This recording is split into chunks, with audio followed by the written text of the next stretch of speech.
नमस्कार दोस्तों, आज की इस वीडियो में आपको बताऊंगा दो बेलनों की त्रिज्याओं का अनुपात और ऊंचाइयों का अनुपात दिया है, उनके आयतनों का अनुपात ज्ञात करने में सिखाऊंगा। यह सवाल ऑब्जेक्टिव में पूछा जाता है और विद्यार्थी सवाल को देख के कंफ्यूज हो जाता है और सवाल को सॉल्व नहीं कर पाता है।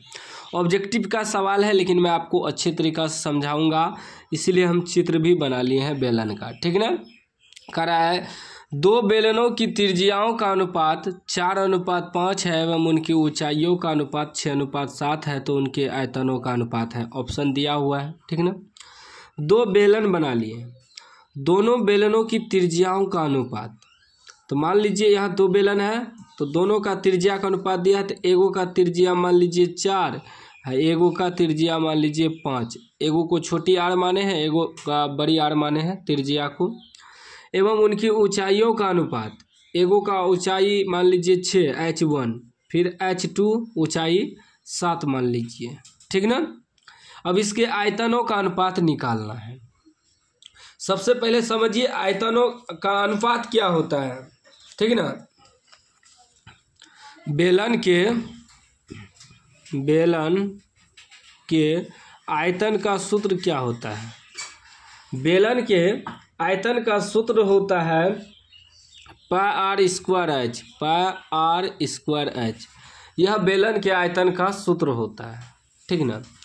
तो ये πr² जो होता है इसका भी सूत्र होगा और πr² इसका भी सूत्र होगा। दो बेलन है ना, दोनों का आयतन निकालना है, तो बस यही होगा। इसका r छोटी r माने हैं और इसका बड़ी r माने हैं, बस r चेंज होगा, मतलब त्रिज्या चेंज होगा। ठीक ना।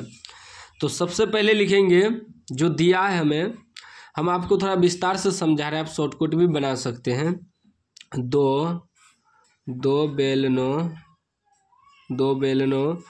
की त्रिज्याओं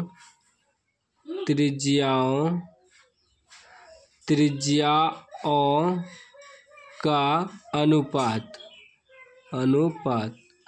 कितना दिया है। त्रिज्याओं का अनुपात 4:5 और ऊंचाइयों का अनुपात भी दिया है।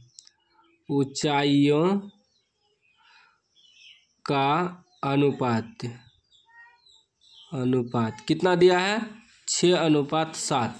अब देखिए बेलनों के त्रिज्याओं का भी अनुपात दिया है और ऊंचाइयों का अनुपात दिया है। निकालना क्या है, आयतनों का अनुपात निकालना है। लिखेंगे दो बेलनों के आयतनों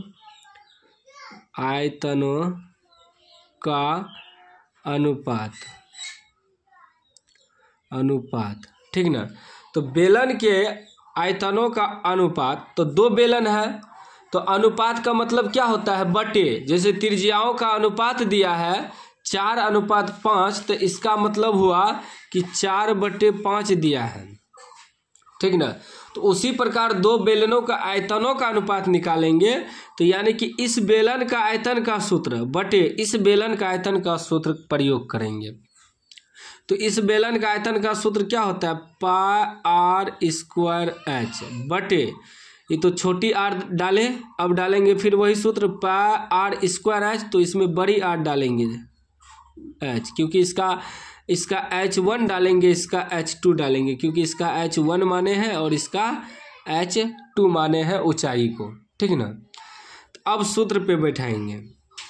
अब देखिए क्या हो जाएगा, ई पा कट जाएगा, बचा छोटी r² h1 बटे बड़ी r² h2। आप शॉर्टकट में जब बनाइएगा तो पाई तो कटिए जाएगा। इसको ध्यान में रखना है कि इसका त्रिज्या का स्क्वायर गुना h और इसका त्रिज्या का स्क्वायर गुना h, बस, क्योंकि दोनों का त्रिज्या अलग हो सकता है, ऊंचाई अलग हो सकता है। शॉर्टकट में यह सूत्र याद रखिएगा, बन जाएगा। ठीक ना।